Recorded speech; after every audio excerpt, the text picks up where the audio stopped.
Atos 6, de 1 a 7, diz assim a palavra de Deus. Ora, naqueles dias, crescendo o número dos discípulos, houve uma murmuração dos gregos contra os hebreus, porque as suas viúvas eram desprezadas no ministério cotidiano. E os 12, convocando a multidão dos discípulos, disseram: não é razoável que nós deixemos a palavra de Deus e sirvamos as mesas. Escolhei, pois, irmãos dentre vós, 7 varões de boa reputação, cheios do Espírito Santo e de sabedoria, aos quais constituamos sobre este importante negócio. Mas nós perseveraremos na oração e no ministério da palavra. E este parecer contentou a toda a multidão, e elegeram Estevão, homem cheio de fé e do Espírito Santo, e Filipe, e Prócoro, e Nicanor, e Timão, e Pármenas, e Nicolau, prosélito de Antioquia.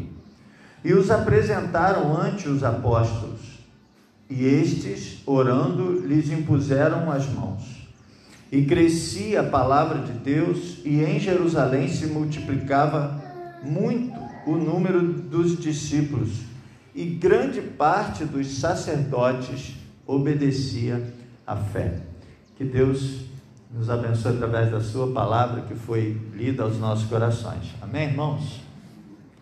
Amados, nós estamos diante desse texto, e esse texto tem na maioria das Bíblias, das versões, o título A Instituição dos Diáconos. Mas eu quero pensar nesse texto com os irmãos de uma perspectiva, é claro que não excluindo que esse é o texto da instituição dos diáconos, mas eu quero fazer essa introdução levando os irmãos a pensarem que uma coisa boa pode se tornar em um problema, em uma distração do ministério. O ministério da igreja, o trabalho da igreja, ele tem muitas atividades diferentes, ele alcança muitas áreas da vida humana. Então nós encontramos, por exemplo, na lide da igreja, o ministério de ensino, que é algo realmente muito importante à vida da igreja, que a gente tem que se preocupar com ele, e esse ensino, ele alcança muitas áreas da nossa vida. Esse ensino, ele vai tratar da nossa vida financeira. A gente na igreja aprende hoje, por exemplo, na escola bíblica dominical, nós vimos muito sobre esse assunto, né? De vida financeira, de como trabalhar a nossa questão com relação às coisas que queremos, aquilo que nos é oferecido. Será que precisamos, não precisamos? E há muitos ensinamentos que a igreja nos proporciona a respeito disso. A gente encontra uma dimensão de relacionamentos, né, de questão de sociabilidade na vida da igreja. Então a gente se aquece um ao outro com essa comunhão que nós vivenciamos na igreja, e isso faz muito bem à nossa vida emocional, o fato de nós termos essa interação com tantos irmãos e termos uma família com a qual nós nos relacionamos no dia a dia. Isso é uma coisa muito importante, é um resultado que a igreja alcança, e não podemos desprezar o que está em voga no texto, que é a questão social, a questão da ajuda, a questão do ajudar a quem precisa na sua necessidade primária. No caso aqui era a distribuição de alimentos em relação às pessoas da igreja, conforme a necessidade de cada um. E nós encontramos nesse aspecto também uma das ações da igreja. Nós costumamos chamar isso na igreja de ação social.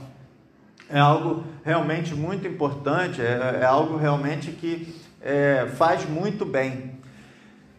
Mas acontece que nós temos falado disso algumas vezes aí, nesses últimos tempos, essa não é a atividade principal da igreja. É uma atividade importante, é uma coisa boa, mas não é a atividade principal da igreja. E aqui nós vamos ver que essa atividade da ação social estava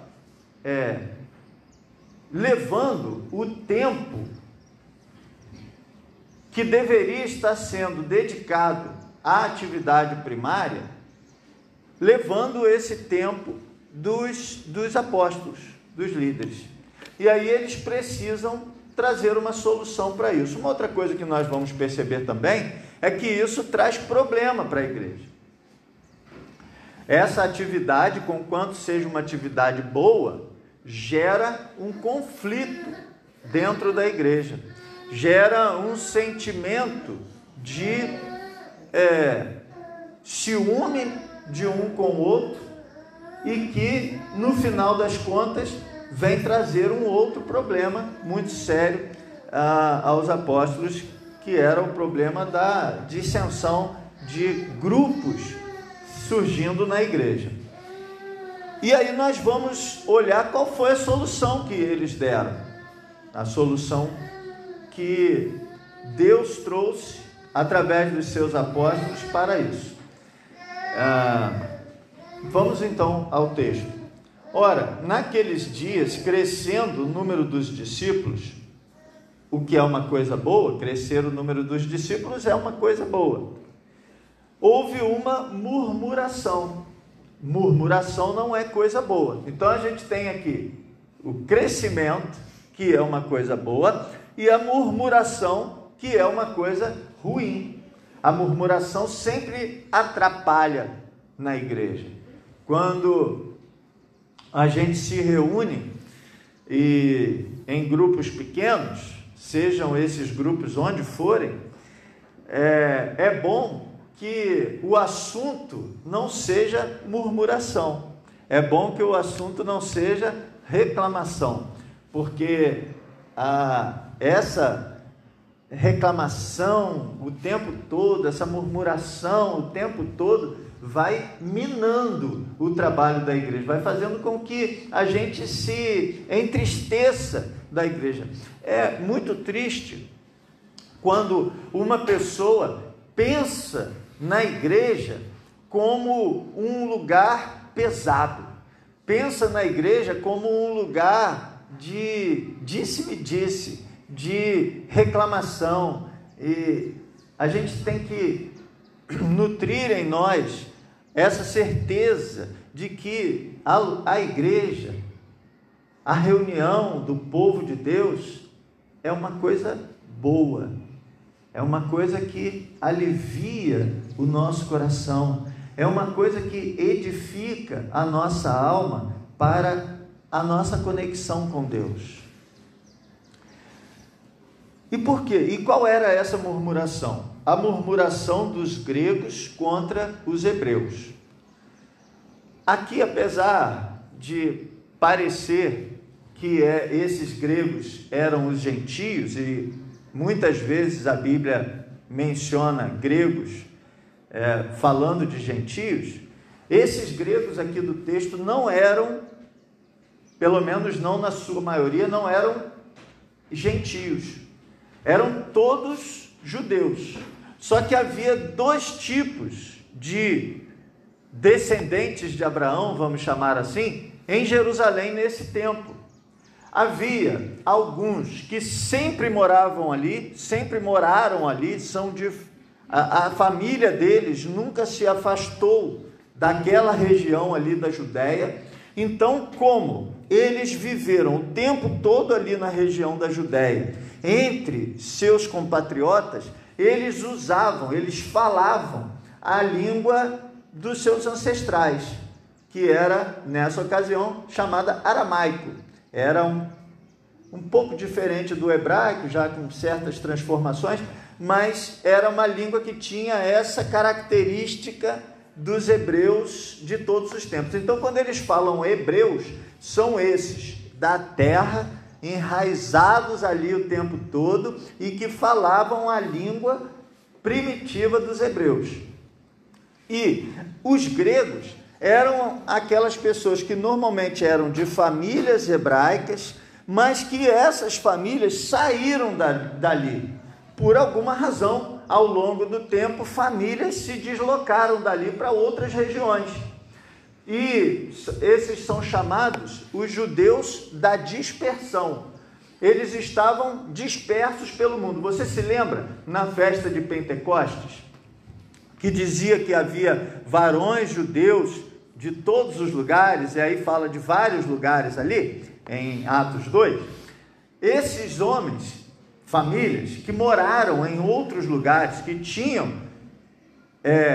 essa descendência de Abraão, e que eram judeus, hebreus de origem, mas que as famílias saíram e foram para outros lugares, essas pessoas começaram a falar as línguas, a língua que se usava nesses outros lugares. Como o grego era a língua que se falava na maior parte do império, eles então aprenderam o grego lá.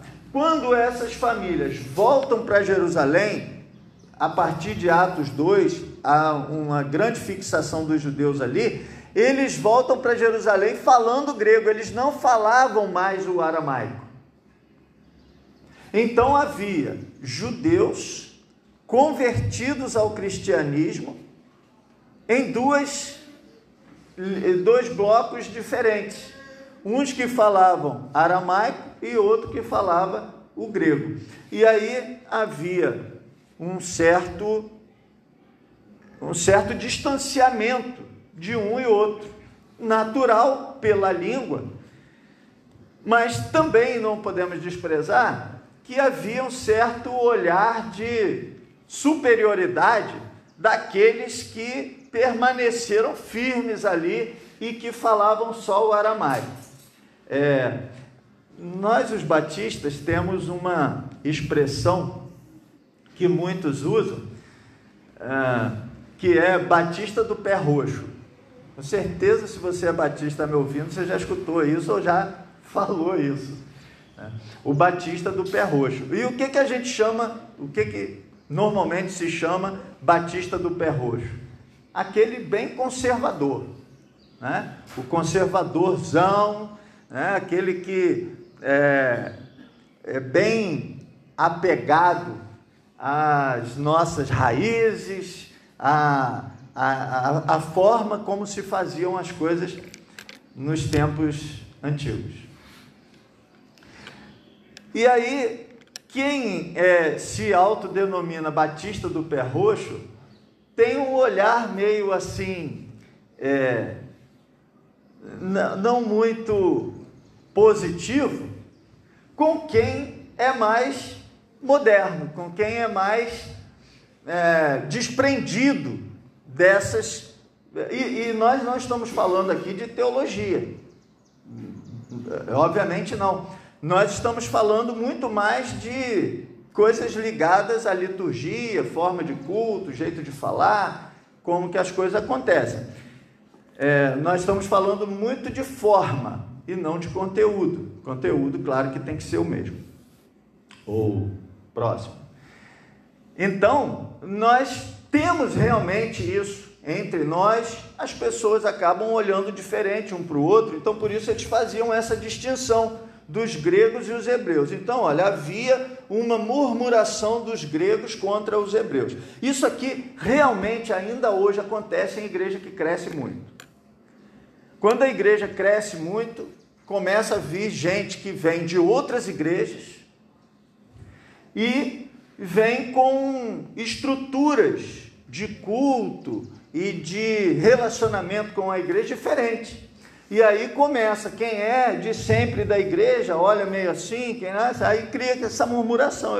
Eu ouço isso muito por aí, e sempre é uma coisa assim, não boa, que vem com o crescimento. Quando desenvolvem muita gente nova, a coisa vai se mudando. Eu sempre falo isso, que a igreja, ela muda porque as pessoas são diferentes. E cada nova pessoa que entra para a igreja muda a estrutura dessa igreja. E cada pessoa nova que entra para a igreja, essa igreja muda a estrutura dessa pessoa. Então nós vamos aprendendo e crescendo e nos desenvolvendo com isso, isso não necessariamente, é claro que tem que haver cuidado para que isso não se torne um problema no conteúdo, mas essa forma, ela, dentro dos devidos limites, ela é boa, essa mudança, essa oxigenação é uma coisa boa, mas ali estava trazendo problema, e às vezes a gente vê isso mesmo. Qual era o conteúdo dessa murmuração?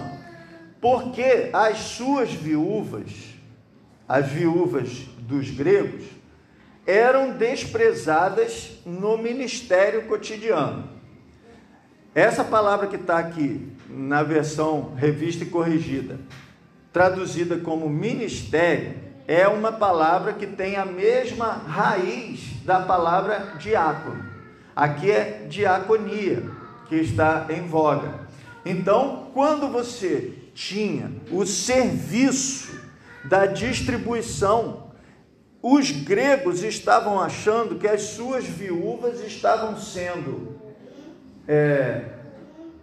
desprezadas, ou seja, estavam sendo menos cuidadas, estavam recebendo menor porção do que as viúvas dos hebreus, as viúvas daqueles que sempre estiveram ali naquele local e falavam o aramaico. Dá para a gente entender por que da murmuração. Quem é que estava dirigindo a distribuição? Nós vimos nos capítulos anteriores, por exemplo, quando Barnabé vende a sua propriedade, ele deposita, como que o texto diz que ele deposita? Aos pés dos apóstolos, certo? Quando Ananias e Safira vendem, eles erram, retêm uma parte, mas a parte que eles depositam como? Aos pés dos apóstolos.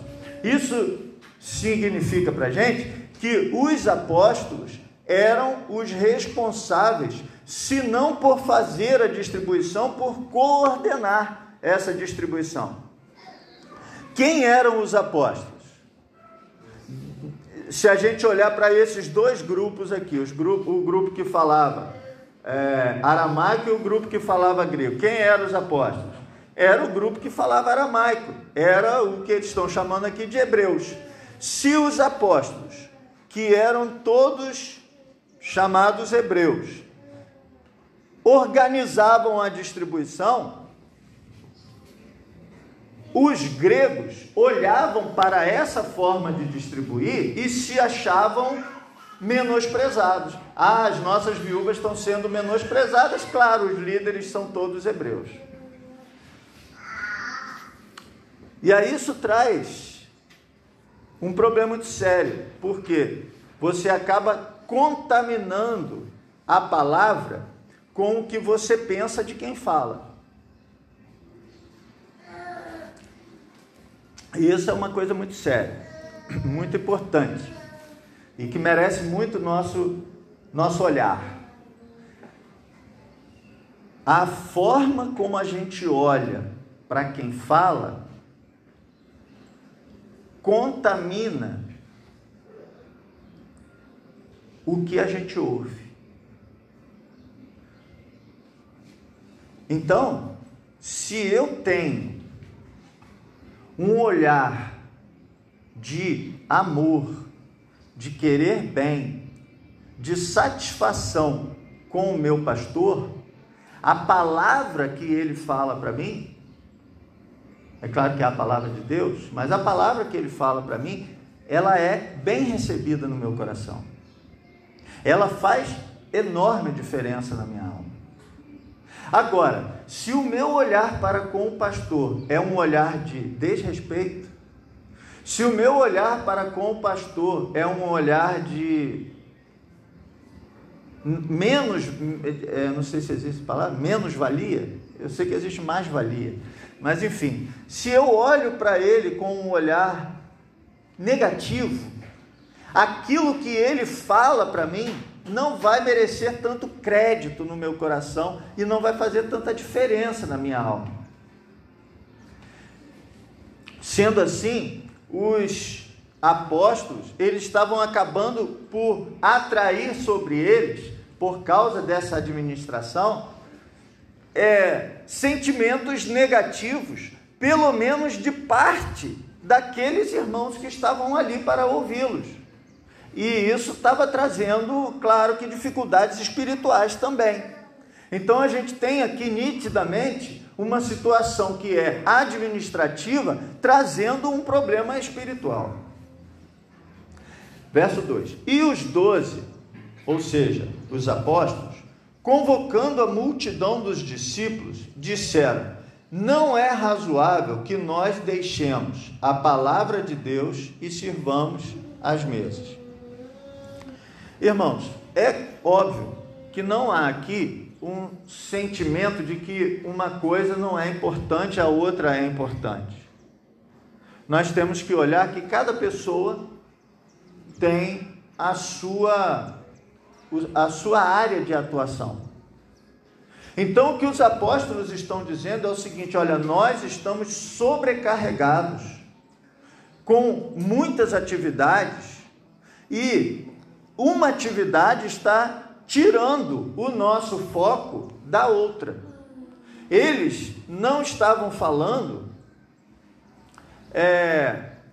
que uma pessoa é mais importante ou que um serviço é mais importante. Não estão falando isso. Por exemplo, para um pastor, a oração e o estudo da palavra é mais importante naquilo que toma o seu tempo, precisa de ser mais importante do que atividades mais administrativas. Para um diácono, a atividade administrativa vai ser mais importante do que a pregação. Você pode ter um diácono que prega? Sim, pode. O diácono que prega é uma bênção. Amém, irmãos? Amém. Você pode ter um pastor que ajuda na ação social? Sim. Um pastor que ajuda na ação social é uma bênção. Agora, você não pode negar que no dia a dia o diácono tem que estar mais atento às questões de ação social, às questões de necessidades básicas, físicas, necessidades alimentares, habitacionais dos irmãos, do que propriamente naquilo que os irmãos precisam ouvir de palavra. Enquanto que o pastor precisa estar mais ligado naquilo que os irmãos precisam ouvir de palavra, naquilo que Deus tem a dizer para esses irmãos. É óbvio que o foco é totalmente diferente. Por isso que nós temos dons diferenciados na igreja. Por isso que o Espírito distribui os dons entre os irmãos da igreja para a edificação da igreja. Esses dons são distribuídos de forma que cada um tem aspectos diferentes de prioridades na sua vida, na sua ação ministerial. E aí eles vão caminhar dessa forma. Não é razoável que nós deixemos a palavra de Deus e sirvamos as mesas. Então, nós não estamos conseguindo harmonizar, nós não estamos conseguindo compatibilizar a palavra de Deus, ou seja, o ministério ligado à pregação da palavra, com o ministério da ação social. Se nós não estamos conseguindo harmonizar, compatibilizar, nós não estamos conseguindo fazer bem feito tudo isso, nós vamos ter que abrir mão de estarmos de frente de alguma coisa. Verso 3: escolhei, pois, irmãos, dentre vós, 7 varões. Então, veja, nós não estamos dando conta de fazer tudo que tem que ser feito, tudo que está sob o nosso encargo fazer. Então nós vamos dividir. Os 12 vão ficar com o encargo do ministério da palavra.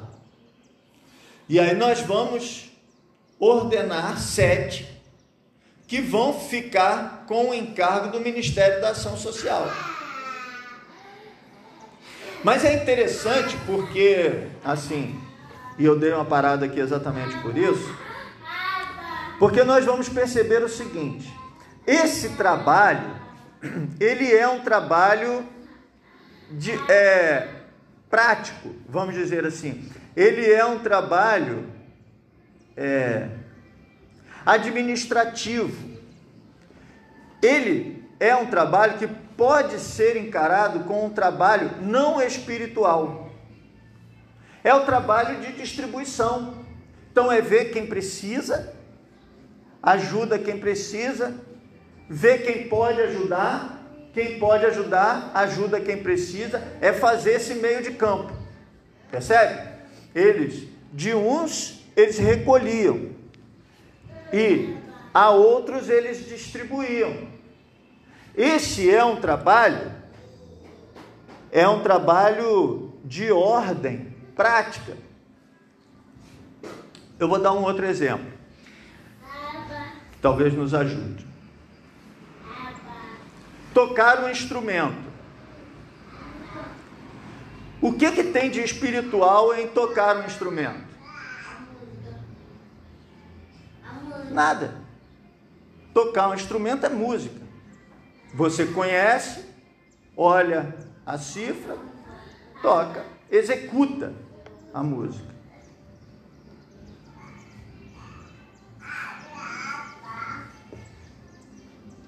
Mas qual precisa ser a qualificação para uma pessoa fazer isso na igreja?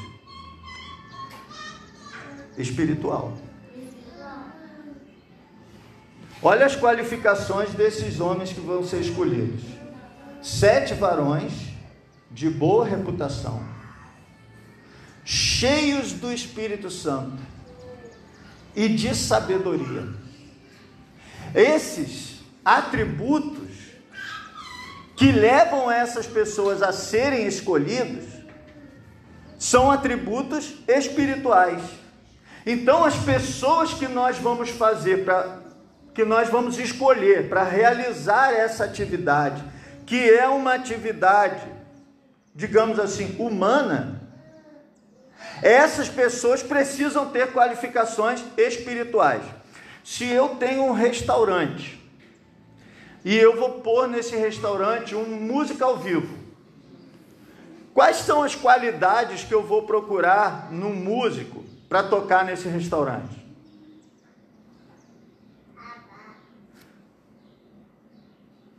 Qualidades humanas. É ou não é? Que conheça a música, que saiba tocar bem, se ele vai cantar, que ele seja afinado. São essas as qualidades que vão ser procuradas se eu tenho um restaurante e vou pôr uma pessoa para fazer música ao vivo nesse restaurante. São qualidades humanas para fazer uma função humana.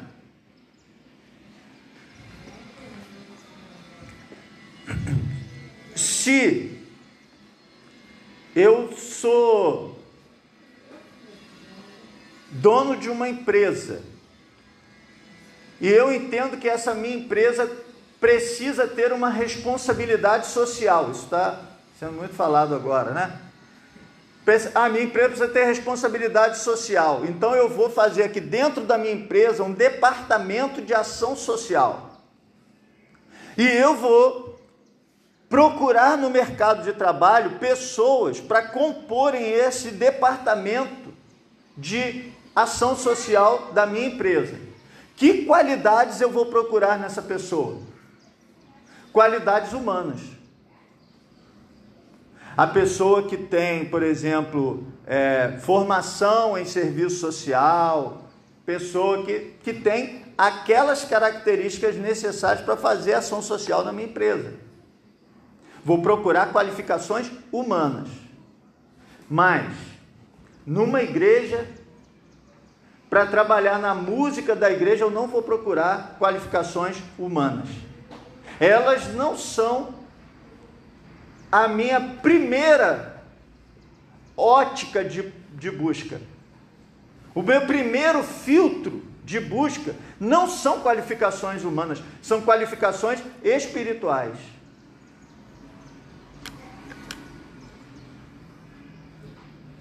E isso se aplica a todo o trabalho dentro da igreja. O primeiro filtro de busca não é qualificação humana. O primeiro filtro de busca é qualificação espiritual. Pode ser que na igreja tenha uma pessoa com qualificação humana maior, que não está apto a exercer determinada função na igreja, e essa função vai ser muito melhor desempenhada por alguém que tem uma qualificação humana menor, mas que tem grande qualificação espiritual. Nós procuramos pessoas com qualificações espirituais para realizarem a obra da igreja. Então, por isso que eles buscam pessoas de boa reputação, cheias do Espírito Santo e de sabedoria. Eles não procuram pessoas qualificadas em estatística, nada disso. E veja, eu acho lindo isso, o final do verso 3, porque isso aqui tira uma dúvida. Aos quais constituamos sobre este importante negócio. Então, eles dão a valorização para aquele trabalho. A ação social, o trabalho do diácono, é um trabalho de muito valor. A música, o ministério da música é um trabalho de muito valor. O ensino, a educação, a escola bíblica dominical é um trabalho de muito valor. Nós temos na igreja várias coisas que são de muito valor. Talvez eu ficasse até aqui, até a noite, enumerando coisas. A projeção, o som, tudo. Tudo que é feito na igreja é de muito valor.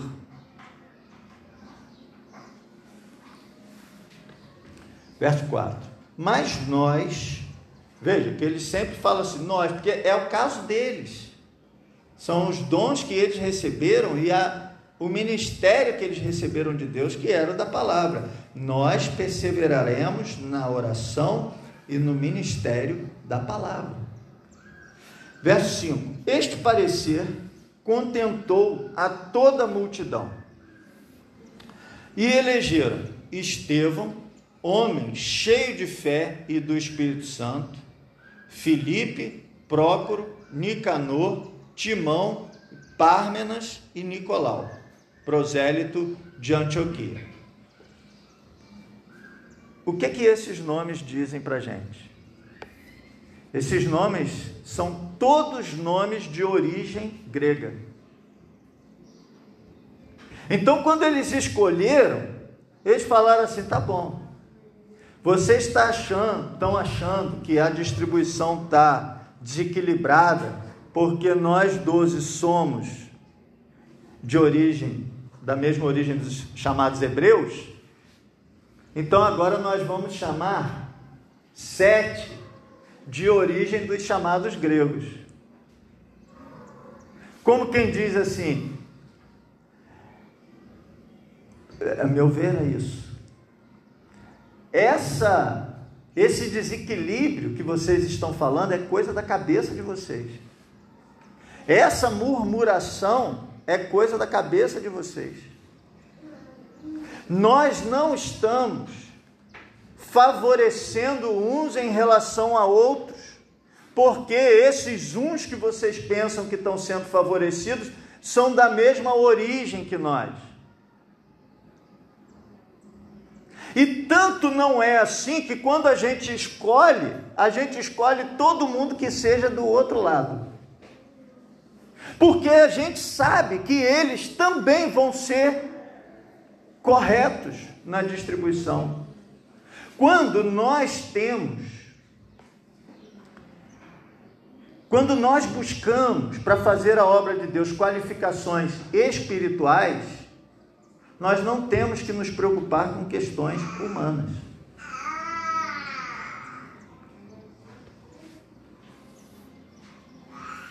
Igreja não pode ter grupo.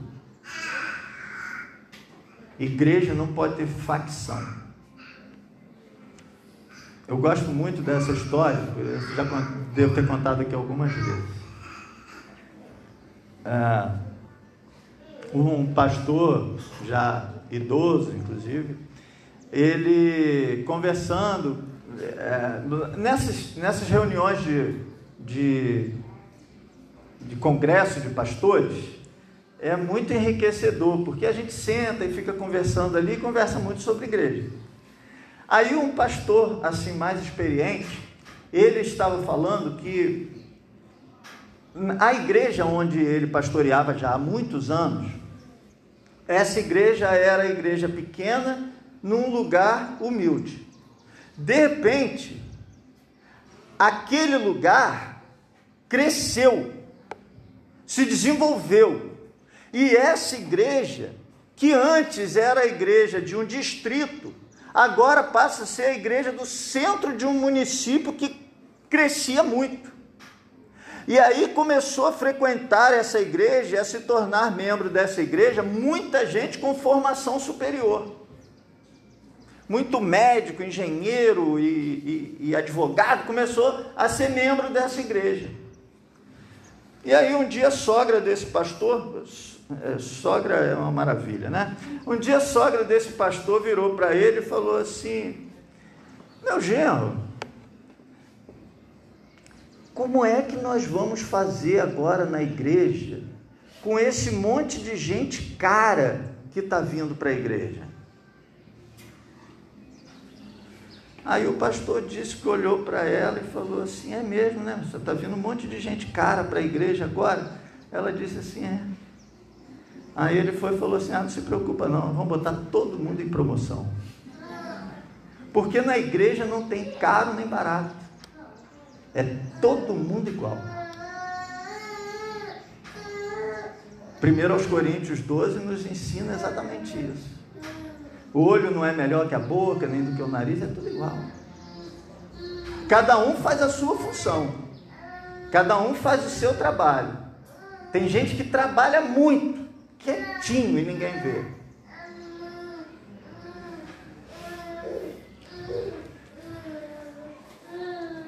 Verso 6. E os apresentaram ante os apóstolos, e estes, orando, lhes impuseram as mãos. Então até hoje a gente consagra os diáconos com a imposição das mãos por causa disso daqui. Aí no verso 7 a gente vai ver que isso deu certo. Esse jeito de agir funcionou. E crescia a palavra de Deus. E em Jerusalém se multiplicava muito o número dos discípulos. Olha que lindo. E grande parte dos sacerdotes obedecia à fé. A gente, por causa dessa ilustração anterior, a gente poderia dizer: olha que gente cara que está chegando aqui para obedecer à fé.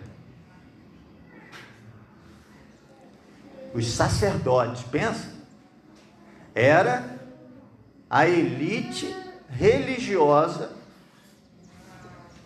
do judaísmo que agora estava se convertendo ao cristianismo. Pessoas de muito conhecimento de palavra, muito conhecimento de como se fazer as coisas de Deus, e que reconheciam que a sua religiosidade estava incorreta e que agora serviam a Deus através do cristianismo. Amado do Senhor, a igreja precisa urgentemente se corrigir na busca daqueles que vão realizar a obra. Aqueles que vão, eu não gosto de pensar em dividir o serviço, mas aqueles que vão realizar a obra em atividades diferentes, precisam se concentrar mais naquilo que fazem. Nós tivemos uma reunião de diretoria na semana passada, em que a gente conversou exatamente isso. Não é bom que uma pessoa esteja concentrando inúmeras atividades se ela não estiver dando conta. É porque tem gente que é bombril mesmo. Tem gente que cobra o escanteio, corre na área para cabecear e fazer o gol. Tem gente que é bombril. Mas nem todo mundo é. Então a gente tem que respeitar cada um na sua individualidade e perceber quando está sobrecarregado e compartilhar o ministério com outras pessoas. Essa é uma boa ação. Mas é também uma boa ação se eu posso absorver também parte dessa atividade para abençoar o meu irmão que está sobrecarregado. A obra de Deus precisa avançar, a obra de Deus precisa caminhar, você precisa se integrar, buscar essas qualificações espirituais, se integrar e abençoar o povo de Deus com aquilo que Ele coloca diante de você. Amém? Que Deus te abençoe. Com oração silenciosa o culto estará encerrado e aí em seguida nós vamos passar para a Assembleia.